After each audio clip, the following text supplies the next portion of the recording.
I'm Scarlet. This is Bloomberg ETF IQ, where we focus on the access, risks, and rewards offered by exchange-traded funds.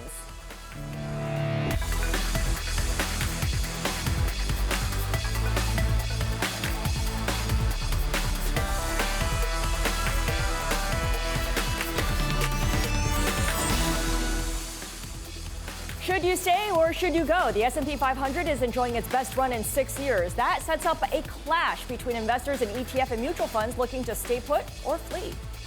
Exploring the ecosystem, Samara Cohen of BlackRock explains the crucial role of authorized participants and how they grease the wheels of the ETF industry. And let's make a deal. One ETF looks to cash in on the M&A spree. It's looking at everything from financial services to luxury retail. Love them or hate them, ETFs are here to stay, and ETF nerds monitor inflows and outflows to get a read on the broader market trend. So, of course, Eric Balchunas is very comfortable being known as Bloomberg's head ETF nerd. What do you see out there? Thank you, Scarlett. So we talk every week about flows going into ETFs, right? And we talk about flows going out of active. It's a big theme. If you add both those together, what do you get, especially with U.S. stocks? You actually get a negative number. 150, 180 billion has flown out net of the whole enchilada this year, and that's what this chart here shows. The cumulative flows into U.S. stock funds altogether have been drifting down lately, and this year it's been 150 billion. That seems counterintuitive given the market's going up, right? And so people wonder, are investors bailing on the stock market? And the answer short is no, and I'll show why. Let's look at the assets that we're dealing with here. This is the law of large numbers. 10 trillion are in ETFs, index funds, and mutual funds that invest in stocks, right? The market goes up 25%. That's a 2.5 trillion asset gain, right? Good year. Here's the outflow. So 150 billion is really put into scale by looking at this. Essentially, investors have sold 4% of their gains this year. They kept 96%. Now let's look at the percentage of equities of the households in America. And you can see that right now, the percentage equities is about the same. It's actually very high. In other words, rebalancing is going on. You have to sell some of your equities to keep this low when the market is raging that high. So if anything, Scarlett, I wouldn't call this bailing. I think investors are mostly staying all in and just trying to make sure their equity portion doesn't get carried away. In fact, it could be even seen as a bullish sign. All right, let's bring in Dan Draper. He is global head of ETFs at Invesco, and Rachel Evans, our other Bloomberg ETF nerd. She heads up Bloomberg News' ETF coverage. Dan, let me start with you because Eric makes the case for how investors are not bailing out of the U.S. stock market either through ETFs or index funds or mutual funds for that matter. From where you sit at Invesco, the front lines of Invesco, what do you see? Yeah, no, I agree. I think, you had a lot of strong momentum growth up until about a year ago, clearly in the big kind of Q4 correction the market saw. But coming into this year, really with the continued easing of, Fed policy, interest rates that we've seen, you've seen particular equity income areas, REITs, for example, real estate. You've seen low volatility. So areas that do typically benefit in a lower rate environment in equities have done really, really well this year. And I think overall, smart beta, moving people out of kind of market cap weighted momentum, if you will, into more differentiated, but equity strength continues. We're in a bull market. And we'll talk a little bit more about REITs shortly. But Rachel, it's a time of the year where we want to look ahead. And in 2020, there's going to be a slew of active ETFs. Now, we should give you proper credit here because you're the one who coined the phrase active non-transparents, or ANTs, essentially.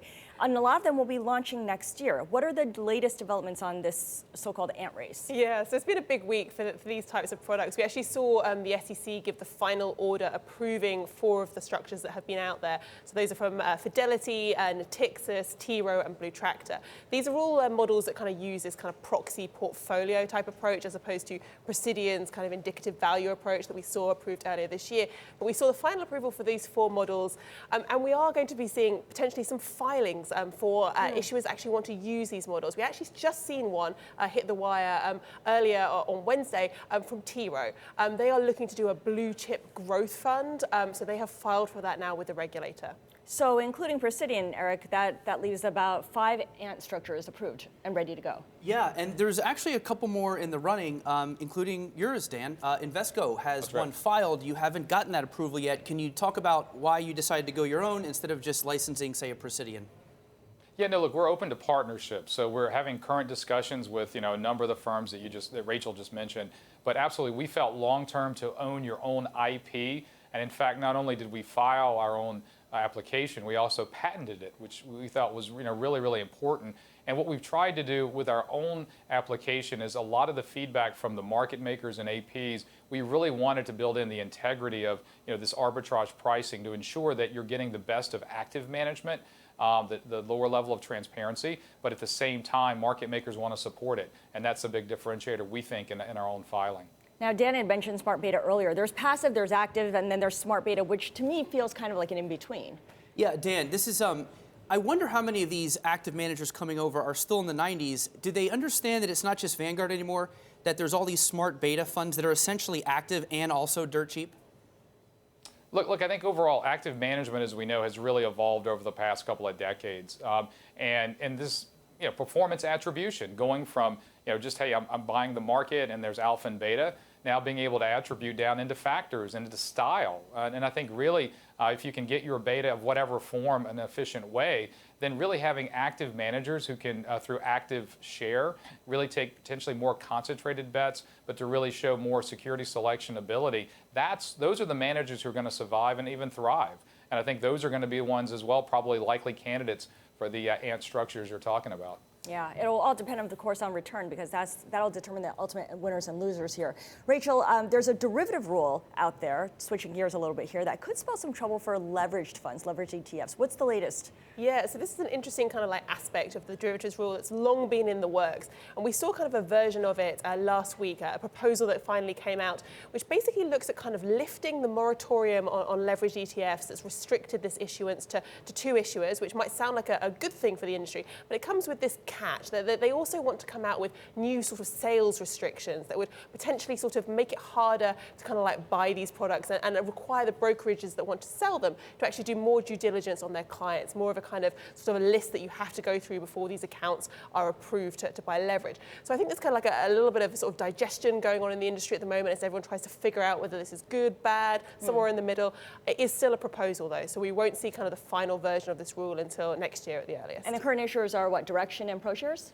Yeah, and this is why we have that rating system that we use every at the end of the shameless show, plug, the red the light. Bloomberg Yeah, all our Intelligence leverage gets traffic light red light. system. But if you don't have our system, Dan, I'm just curious, you don't have leverage, but what do you think of this rule and or just the ETF rule in general, the larger one? Well, look, I think the ETF rule itself is, we're a huge supporter. We gave a lot of feedback directly as well as through the ICI and other entities. So we're very pleased. We think the SEC got to a good place. And one, I think, really strong benefit that may not be as obvious is if you think about all the previous exemptive orders, that was really time-consuming for a lot of the staff at the SEC. So now, really hopefully helping the efficiency of the approval process, that more innovative areas like Ant and others you mentioned will give more time for innovation to come through the pipeline on that. Yeah, and I think the other kind of thing we're going to be looking for next year is whether the ETF rule sort of like encourages more issuance of debt-related products. There's a whole kind of like wonky sort of backstory to how custom baskets that allow kind of debt ETFs to be more efficient when it comes to the way they trade. There's a whole kind of like aspect to the rule there. So we might see more people issuing debt products that can look to capitalize on that more efficient trading for fixed income. All right, so look for fixed income ETFs in 2020. Thank you so much. Our thanks to Dan Draper of Invesco in Chicago and, of course, Bloomberg's Rachel Evans. Now, coming up, Samira Cohen, co-head of iShares Markets and Investments, will be joining us. She's, of course, at BlackRock, and she takes us inside the ecosystem of the ETF industry. And one ETF that caught our attention this week, virtue seems to be more than its own reward in emerging market bonds. An ETF tracking JP Morgan's index of bonds from issuers supportive of socially responsible investing, delivering a 5 percentage point greater return than a wider-based equivalent this year. A reminder, by the way, that you can find all the charts we feature on the Bloomberg at GTV Go. This is ETF IQ.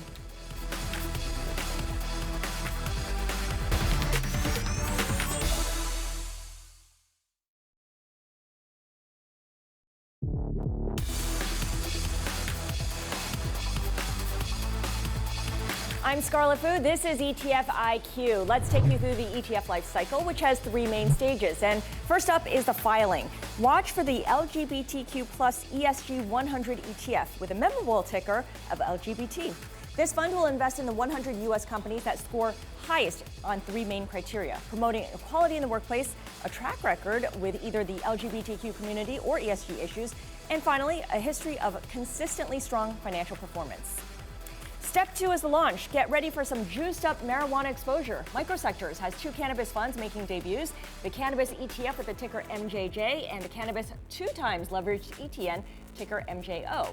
They join a fairly crowded market because there are at least 6 weed funds duking it out for assets in the U.S.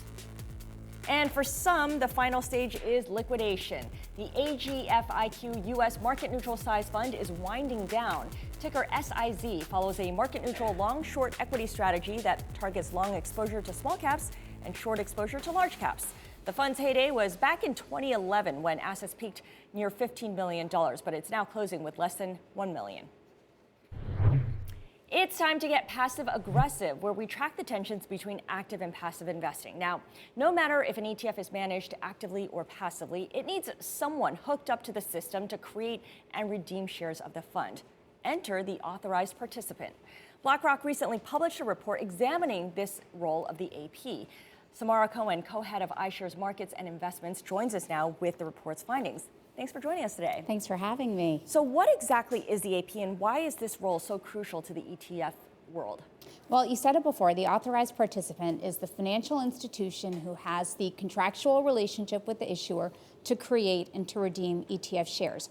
Why do we care? We care because without the authorized participant, ETF shares might trade at premiums or discounts to the value of the underlying portfolio. The authorized participant has the ability to adjust the number of shares outstanding so that ETFs deliver on what investors buy them for, and that's tight tracking to the underlying portfolio. Okay, so supply and demand does not get out of whack, essentially. That's right. When you look at who serves as authorized participants, the APs, they're all pretty familiar names, a couple of big banks out there. Why are they all so familiar? Because to be an authorized participant, you have to be an expert in securities settlements, and that's really traditional financial markets settlements infrastructure. And what's so exciting about the report we wrote is that actually in the U.S., this is the first time we've had a very rich data set to see exactly who the authorized participants are, how much they're doing, and in what funds. So it's pretty surprising then that these big banks still have such a central role in this part of the ETF world. We actually thought that it was very validating to see the diversity and the robustness of the ETF ecosystem, and also interestingly to see the consistency. So we wrote a report that was kind of, consumable, because this is a huge amount of data. So it's 2 pages. We showed the top line data, but if you slice and dice it by different asset classes, fixed income within equities, you actually see a pretty similar story. On average in the U.S., an ETF has 26 contracted authorized participants, and 5 that are actively creating and redeeming. So compare that across the different asset classes. How many APs does, say, IVV, which tracks the S&P 500, have versus something like HYG, which tracks high yield credit?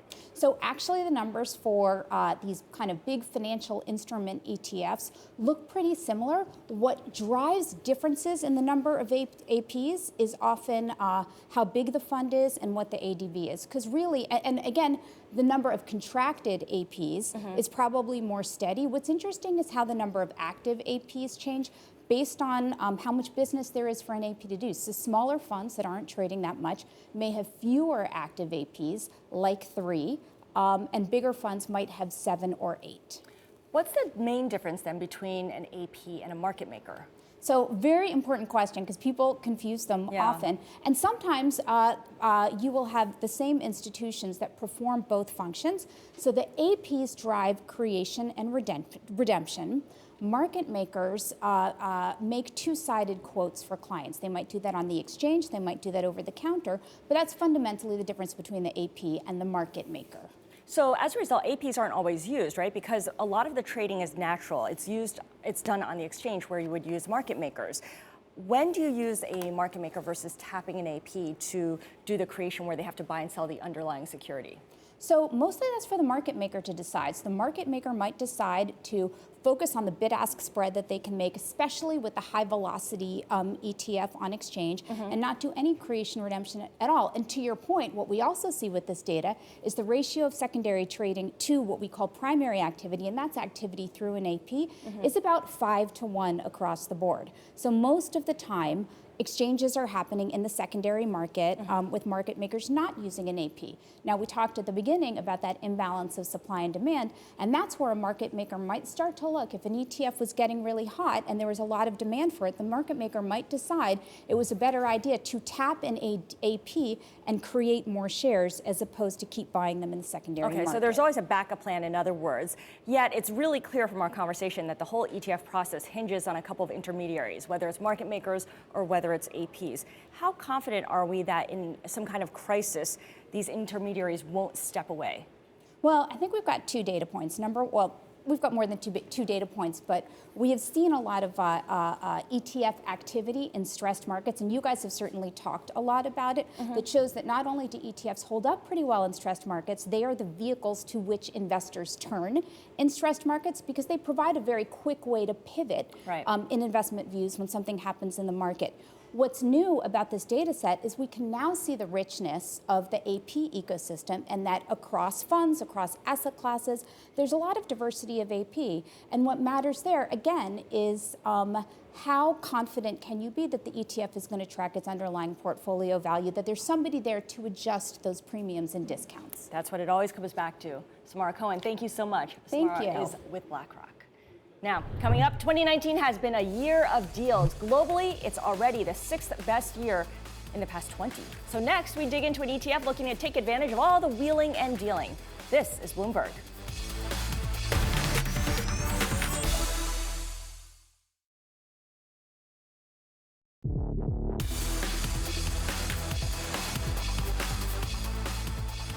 I'm Scarlet. This is ETF IQ. Now, for every ETF that offers exposure to a sector, others are usually quick to follow suit. Some investors treat REITs as a distinct asset class, given the range of property investments out there.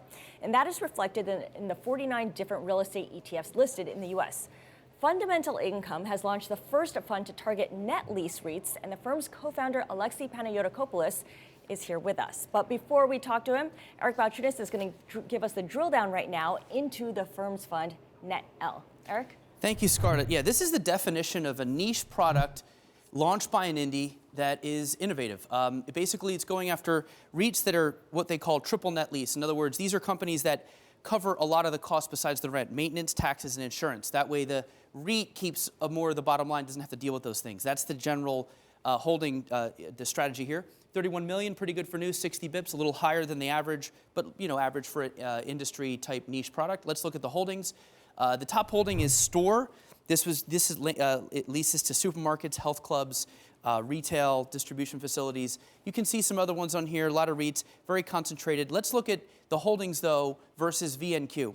This is the big boy in the category, and you can see here the big difference is here, obviously much smaller, right? A little more yield here, but also very more concentrated, 24 versus 185. And look at the average size of the stock in there, much smaller, right? So here you're going to get a little more zip, a little more pure play towards this category, and it's only 7% overlap. So this is, again, one of these strategies a little out of the left to center. All right, great overview. Still with me is Alexei Panayotopoulos of Fundamental Income. Alexei, explain the distinction here of net lease versus gross lease, and therefore the growth prospects of net lease investments. Sure. So the behavioral bias tends to lean towards traditional food groups like malls, multifamily, office, and there the landlord is responsible for everything that's passed through the rent to the tenant. In net leases, it's a single standing free asset where you're really looking to generate consolidated cash flows that are more sustainable. So the tenant pays property taxes, insurance, as well as maintains the property. And because of that, the yield is a little bit higher, like we said, a little bit more sustainable, but there's also growth opportunity because you don't have the drag of re-tenanting empty spaces. Okay. So the vacancy rate is much lower as a result. Yeah, generally, I mean, you look at Realty Income, National Retail have maintained 96+% vacancy or occupancy rates through the downturns and multiple market cycles. And part of that is because you have leases that have 11.5-year average term. And so you don't have leases rolling at the bottom of market cycles. And these are much more imperative to revenue of a company underlying. Now, talk about these locked-in leases. My colleague Morgan Barnett did a report on this looking at, you lock in for about 10 or 11 years, right? Now, we talk about REITs and they're used for yield. If rates rise, is this like holding a bond with a high duration? Could you get hit a little harder? You know, there is interest rate sensitivity, but you're not investing in a bond. You're investing in the equity of a company, and these are active companies that are out there growing consistently. Last year alone, the REITs added 17 billion in assets, and you know they're really looking to offset that sensitivity with new leases, and as interest rates move, so do cap rates. So they're still dynamic. They're constantly shedding assets, adding assets, and you do get the growth factor like an equity that you wouldn't get in a bond. Alexi, final question to you. You and your co-founder came from a Warren Buffett-owned REIT, which is Store Capital, which, by the way, is the biggest holding in NetL, as Eric just showed us. How did that shift come about? How did that transition come about? Yeah, you know, so my partner was the head of credit and capital markets for Store Capital alongside Chris Volk, and you know they did great things there. And Warren took a look at it, and one of his partners, Ted Wexler, took a look, and in mid-2017, they decided to buy just under 10% of the company. But that really goes to show you kind of the value in this sector. It's cash, it's sustainable, it's really investing in America, and it's all around us, you know, grocery stores, et cetera. All right, so catching the eye of Warren Buffett has got to tell you something. Alexi Panayotopoulos, thank you so much. Thank you. Fundamental Income. Now, we like to say the ETF industry has something for everyone, including those eyeing the year-end spree of corporate takeovers. Check out this week's animation. It's time to make a deal, and one fund is looking to cash in, the IQ Merger Arbitrage ETF, also known by its ticker, MNA. The fund relies on a standard deals arbitrage playbook used by hedge funds and other investors, buying shares of firms marked for takeovers and targeting the acquirers by partially hedging the market using sector ETFs and swaps. Timing is key. M&A only buys and sells after a deal is officially disclosed, focusing on the small incremental returns that come between an acquisition's announcement and its completion. Assets in M&A have climbed to some $900 million. Thanks to a spree in global deal-making, more than $2.7 trillion of transactions announced, including deals from Charles Schwab, LVMH, Novartis, and Mitsubishi. 2019 is shaping up to be the sixth busiest year in the past 2 decades. M&A's current holdings are mainly in the U.S. and focus on pharma and defense names, including Allergan, Raytheon, and Medicines. Despite the buildup in assets, M&A's returns trail the broader market over the past 5 years. M&A has an expense ratio of 77 basis points. It gets a green light in the Bloomberg Intelligence traffic light system with a notice for hidden fees due to the costs of its short positions. Okay, the ticker is amazing, but this sounds kind of like a hedge fund strategy. Yeah, it kind of is, except it's sort of built for advisors because they only partially hedge out the market. Hedge funds would totally hedge out. That leaves a little more beta in there, which advisors like. Yeah, you always want that beta. Don't want to get too far away from it. That does it for Bloomberg ETF IQ. Be sure to catch us each Wednesday at 1 p.m. New York time, 6 p.m. in London. This is Bloomberg.